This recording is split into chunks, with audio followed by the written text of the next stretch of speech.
ዛሬ ሰኔ 30 በደቡብ አፍሪካ ሰማይ ስር ምን እየተካሄደ ነው? በርካቶች የፈሩት ቀን ደርሷል።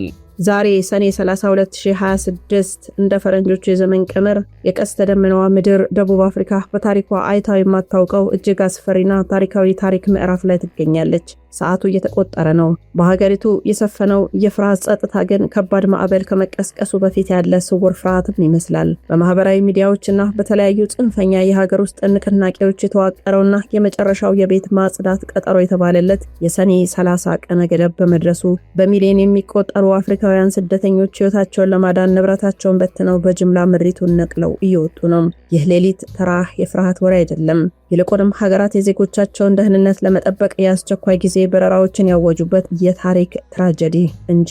ዓለም አቀፍ የዜና ወኪሎችና የዲፕሎማቲክ ምንጮች እንደሚያረጋግጡት ሁኔታው ወደ ከፋ እልቂት እንዳያመራ የጎረቤትና የሩቅ ሀገራት መንግስታት እጃቸውን አጣጥፈው አልተቀመጡም። የናይጄሪያ መንግስት ፈጣን እርምጃ እየወሰደ ነው። የናይጄሪያ ውጭ ጉዳይ ሚኒስትርና የፓስፖርት ኤጀንሲዎች በሰጡት መግለጫ መሰረት በጆሃንስበርግና በደርባን የሚገኙ ዜጎቻቸውን በአስቸኳይ ለመታደግ አየር ወይም ደግሞ ፕሌን ናይጄሪያና ልዩ ወታደራዊ የጭነት አውሮፕላኖች ወደ ስፍራው እንዲንቀሳቀሱ አድርገዋል። የናይጄሪያ ዲፕሎማቶች ዜጎቻቸውን በኤምባሲው ግቢ ውስጥ እንዲጠለሉም ጥሪ አቀርበዋል። ዚምባብዌም የአውቶቡስና የባቡር ሰንሰለትን አዘጋጅቷል። ከደቡብ አፍሪካ ጋር ሰፊ ድንበር የምትጋራው ዚምባብዌ በአየር መንገድ ብቻ ሳይሆን በቤት ብሪጅ የድንበር በር በኩል በሺዎች የሚቆጠሩ ዜጎቿን በሰላም ለማስወጣት በመቶዎች የሚቆጠሩ ልዩ አውቶቡሶችና የጭነት መኪናዎችን አሰማርታለች። የአካባቢው የሰብአዊ መብት ተሟጋቾች እንደገለጹት ድንበሩ በስደተኞች ማዕበል በእጅጉ ተጨናንቋል። የኢትዮጵያ ዲፕሎማሲያዊ ጥረትም እንደዛው። የኢትዮጵያ ኤምባሲና የውጭ ጉዳይ ሚኒስቴር ባወጡት አስቸኳይ መግለጫ በደቡብ አፍሪካ በተለይም በትናንሽ ከተሞች በታውንሺፕ ውስጥ የሚኖሩ ኢትዮጵያውያን የንግድ ሱቆቻቸውን ዘግተው ራሳቸውን እንዲጠብቁና ወደ ተዘጋጀላቸው የሰላም ቀጠናዎች እንዲጠጉ አሳስቧል። የኢትዮጵያ አየር መንገድም የዜጎችን ስጋት ለመቀነስ ተጨማሪ በረራ መርሃ ግብሮችንና ልዩ የመልቀቂያ በረራዎችን ማዘጋጀቱን የውስጥ ምንጮችም ያረጋግጣሉ። የሰኔ 30 የአፍሪካውያን ውድቀት ማሳያ ጥቁር ነጥብ ሆኖ ይመዘገባል። ሀገሪቱን ለዘመናት የበዘበዙት ነጮች በቅንጦት አጥራቸው ውስጥ ተሸሽገው ይህንን ትራጀዲ በፈገግታ ሲያዩት፣ ጥቁሩ ደቡብ አፍሪካዊ ግን አህያውን ፈርቶ ዳውላውን እንደሚባለው መዋቅራዊ ጠላቱን ትቶ የአፍሪካን ሰርቶ አደር ወንድሞቹን በሽብር እያሳደደ ነው። ዛሬ ምሽትም የቀስተ ደመናዋ ምድር የገዛ ወንድሞቿን ደም እንዳትጠጣ ዓለም ባንክሮ እየተከታተላት ነው።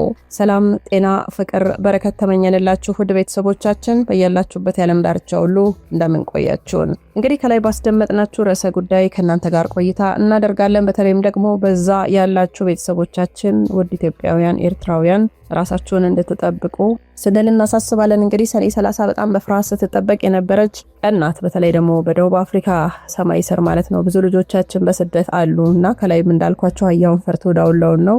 የቀስተ ደመናዋ ምድር ጥቁር ጥላ እየታየ ነው እዛ ደቡብ አፍሪካ ማለት ነው። ግን ደግሞ ነጮች ናቸው የነሱን ሀገር የሚበዘብዙት። አሁንም በጭቆና ውስጥ የራሷ ሀገር ዜጎች እያሉ ነጮች እንደልባቸው በጣም ሰፊ የሆነ አንጡራ ሀብቷን እየበዘበዙ ያሉ ነጮች ናቸው። እነሱ ግን ሰርቶ አደሩ ላይ ተሸክመው ትንንሽ ሱቆች ሰርተው የሚያድሩት ላይ ህገወጥ ናቸው። ሀገራችንን የወንጀለኛ መከማቻ አድርገዋታል። እኛን ስራ አጥ አድርገውናል።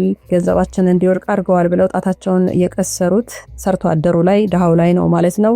ደቡብ አፍሪካ የቀስተ ደመና ምድር የተባለችው በአፓርታይድ እሳት ተፈተናለችና ብዙ ነገሮችን በዚህ ጉዳይ ላይ እናነሳለን ማለት ነው። በተለይ ደግሞ እዛ አካባቢ ያላችሁ ቤተሰቦቻችን እንዴት እየሆናችሁ ነው?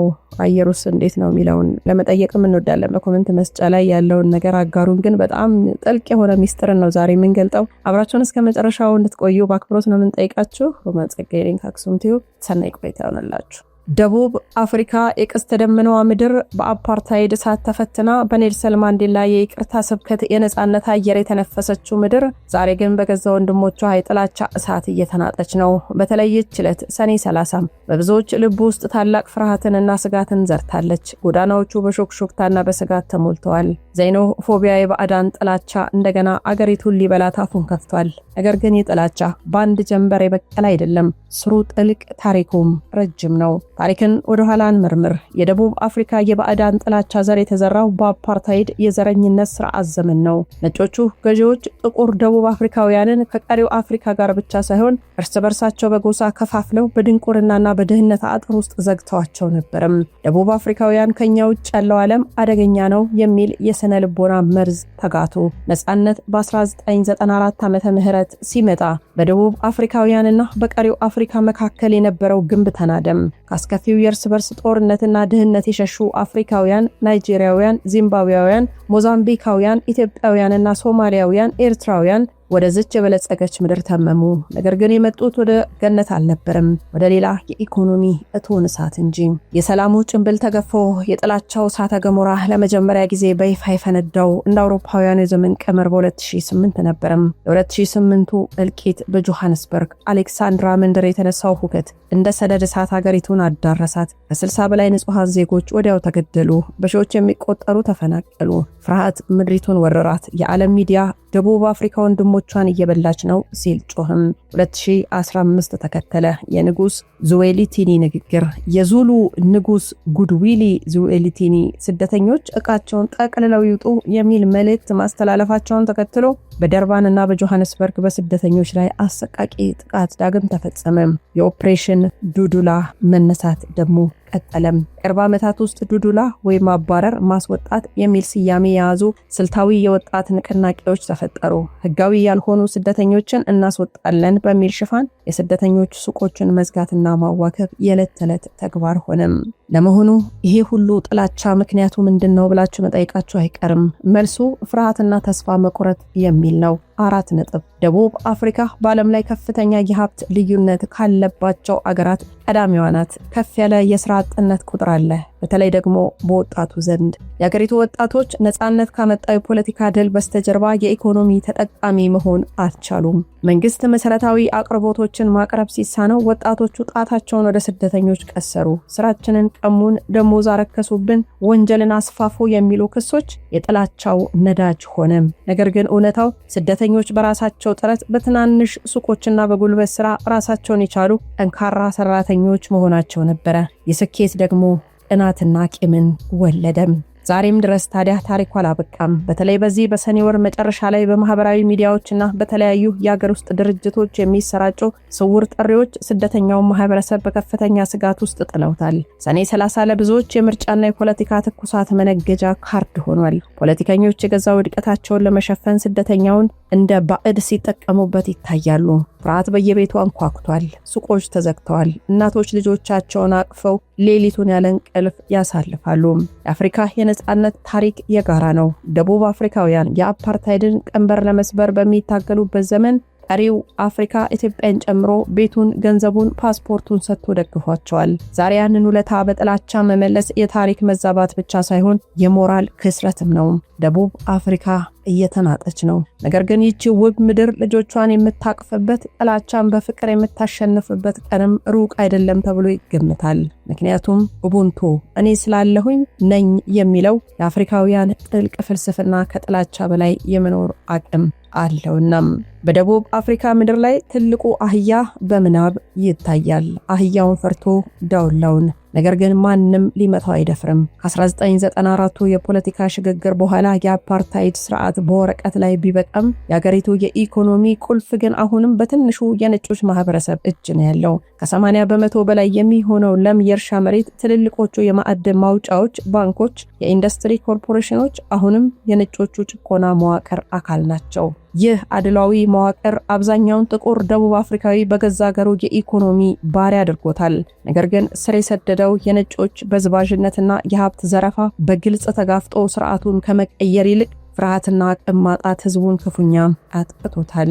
እነሆ አህያውን ፈርቶ ዳውላውን እንደሚባለው ሆነ። ጥቁሩ ደቡብ አፍሪካዊ የለማኝነቱን የድህነቱን ምንጭ ሆኑትን የነጮቹን ባለሀብቶች መጋፈጥ ሲፈራ ፊቱን ወደ ቀናው ራሱን በራሱ ወደሚያስተዳድረው ምስኪን አፍሪካዊ ወንድሙ ዞረም። ሌት ተቀን የሚለፉትን ሰርቶ አደሮች ማሳደድ ጀመረ። ነገር ግን ጥያቄው ስደተኞች ለደቡብ አፍሪካ እርግማን ናቸው ወይስ በረከት? እውነታውን በማስረጃ መግለጥ ተገቢ ነው። በረከቱ የኢኮኖሚው ህይወት አድን ነው። የሥራ ፈጠራ ክህሎት እንደ ኢትዮጵያውያን፣ ኤርትራውያን በተለይ በሐመርና በቱክ ሾፕ የሚታወቁትና ሶማሊያውያን ያሉም ስደተኞች የሀገር ውስጥ ወጣቶች የማይደፍሩትን የንግድ ዘርፍ አንቀሳቅሰውታል። ሸቀጦችን በርካሽ ዋጋ እስከ ሩቅ መንደር ድረስ በማቅረብ ለድሃው ማህበረሰብ ትልቅ የኑሮ እፎይታ ሰጥተዋል። ጥናቶች እንደሚያሳዩት ስደተኞች የራሳቸውን ሱቅ ሲከፍቱ የደቡብ አፍሪካ ዜጎችን በረዳትነትና በጥበቃ ስራ ተቀጥረው ይሰራሉ። ይህም ሀገሪቱ ለተቸገረችበት የስራ አጥነት ችግር ትልቅ መፍትሄ ነው። በየቀኑ በስደተኞች ሱቆች የሚንቀሳቀሰው በሚሊዮን የሚቆጠር ራንድ የሀገሪቱ የንግድ ታክስና የፍጆታ ገበያውን ያደምቃል። እርግማን የተባለው የፈጠራ ትርክትስ፣ የሀብት መቀማት ክስ፣ የመንግስት ባለስልጣናት ሳይቀሩ የራሳቸውን የአስተዳደር ውድቀትና የሙስናና የህዝብ አገልግሎት ማነስን ለመሸፈን ስደተኞች መጡና ጥቅማችሁን ወሰዱባችሁ የሚል የተሳሳተ ትርክት በህዝቡ ጭንቅላት ውስጥ ይዘራሉ። አንዳንድ ትላልቅ የነጮች ኩባንያዎች ገበሬዎች ህጋዊ ያልሆኑ ስደተኞችን በርካሽ ጉልበት ለመመዝበዝ በደቡብ አፍሪካ የሥራ ዕድል ይነፍጋሉ። እዚህ ላይ ጥፋተኛው በዝባዡ ነጩ እንጂ በህይወት ለመኖር የሚታገለው ስደተኛ እንዳልሆነ ልብ ይሏል። የታሪካዊ ትራጀዲ ከመንግስት እስከ ህዝብ የተዘረጋ የሞራል ውድቀት ነው። መንግስት ለ30 ዓመታት ጥቁሩን ህዝብ ከድህነት ማውጣት ባለመቻሉ ስደተኛውን እንደ መከራ አድርጎ ያቀርባል። ህዝቡም መዋቅራዊ ጠላቱን ለይቶ መታገል ሲያቅተው አቅም የሌለውና ከጎኑ ያለውን ስደተኛ ያሳድዳል። በተለይ ሰኔ 30ን ተገን በማድረግ የሚነሱ የማስፈራሪያ ድምጾች ያ የቆየው የጭቆና መርዝ ያመረቀዘው ቁስል ውጤቶች ናቸው። አያውን የመምታት ወኔ የሌላቸው ወጣቶች በገዛ ወንድሞቻቸው ደም ላይ ይጨፍራሉ። ይህ ነው እውነተኛው ትራጀዲ። ታዲያም አፍሪካን ነፃ ለማውጣት ደማቸውን የገበሩላት ወንድሞቻቸውን የሚያሳድዱ የነጮች የበላይነትን መዋቅር ግን ፈርተው የሚሰግዱላቸው ህዝቦች ታሪክ ነው። ደቡብ አፍሪካ እየተናጠች ያለችው በስደተኞች ብዛት ሳይሆን በገዛ ልጆቿ የማንነት መጥፋት በፍርሃትና በአህያው ምትክ ዳውላውን በመምታት የታሪክን ስህተት ውስጥ በመዝፈቋ ነው። የስሬት የችግሩ መዋቅራዊ መነሻና ያነሳነው አህያውን ፈርቶ ዳውላውን የሚለው ፍልስፍና እውነትነት በግልጽ ያሳያል። ዛሬ ሰኔ 30 2026 የቀስተ ደመናዋ ምድር የተባለችው ደቡብ አፍሪካ በታሪኳ አይታ የማታውቀው እጅግ አስፈሪና ታሪካዊ ታሪክ ምዕራፍ ላይ ነው የምትገኘው። ሰዓቱ እየተቆጠረ ነው። በሀገሪቱ የሰፈረው የጭላንጭል ጸጥታ ግን ከባድ ማዕበል ከመቀስቀሱ በፊትም ያለ ስውር ፍርሃትም ይመስላል። ሰኔ 30 የታሪካዊው ውጥረት በደቡብ አፍሪካ የሚኖሩ አፍሪካውያን ስደተኞች በማህበራዊ ሚዲያና በጽንፈኛ ንቅናቄዎች በተሰነዘሩ የአሰቃቂ ጥቃት ዛቻዎች ምክንያት ንብረታቸውን ጥለው ሕይወታቸውን ለማዳን በጅምላ የሚሰደዱበት ሀገራት የአስቸኳይ ጊዜ መልቀቂያ በረራዎችን ያወጁበት አስፈሪ የታሪክ ትራጀዲው ክፍል ነው። የዚህ ስር የሰደደ የባዕድ ጥላቻ መነሻው ጥቁር ደቡብ አፍሪካውያን ከቀሪው አፍሪካ ነጥሎ በጎሳ ከፋፍሎና በድህነት አጥሩ ዘግቶ ባሳደገው ባሮጌው የአፓርታይድ የዘረኝነት ስርዓት የተዘራው መርዝ እንደሆነ ልብ በሉም። አህያውን ፈርቶ ዳውላውን ያልናቸውም ለዚህ ነው። ከነጻነት በኋላም የሀገሪቱ ሰማይ ጠቀስ ህንፃዎች፣ ባንኮች፣ ለም መሬቶች፣ የማዕድን ማውጫዎች በበላይነት ተቆጣጥረው ህዝቡን የሚበዘብዙት ነጮች እውነተኛውን አህያ መጋፈጥ የፈራውን ወጣት ፊቱን ወደ ምስኪኑ ስደተኛ ወይም ደግሞ ዳውላው በማዞር ቁጣውን መወጣቱ ትልቁ የታሪክ ምጸት ነው። ስደተኞች በረከት እንጂ እርግማን አይደሉም። እንደ ኢትዮጵያውያን፣ ኤርትራውያን፣ ሶማሊያውያን ያሉ ሰርቶ አደሮች ሸቀጦችን በርካሽ ዋጋ እስከ ሩቅ መንደር በማቅረብ ለሀገሬው ዜጎች የስራ ዕድል በመፍጠር ለኢኮኖሚው በረከት ሲሆኑ፣ የመንግስት ባለስልጣናት ግን የራሳቸውን የሙስናና የአስተዳደር ውድቀት ለመሸፈን ስደተኞችን እንደ እርግማንና ውድቀት አድርገው ያቀርቧቸዋል። ሞራል ክስረት፣ የሰብአዊነት ጥሪ ታዲያ መነሳት ግድ ነው። ደቡብ አፍሪካውያን በአፓርታይድ ቀንበር ስር በነበሩበት ዘመን ኢትዮጵያን ጨምሮ ቀሪው አፍሪካ ደማቸውን፣ ገንዘባቸውን ሰጥተው ለነጻነታቸው ታግለዋል። ዛሬ ያንን ውለታ በጥላቻ መመለስ ታሪካዊ ክህደት ሲሆን መፍትሄው ኡቡንቱ እኔ ስላለኸኝ ነኝ የሚለውን ጥልቅ የአፍሪካውያን የፍቅርና የአንድነት ፍልስፍና እንደገና ማደስ ብቻ ነው።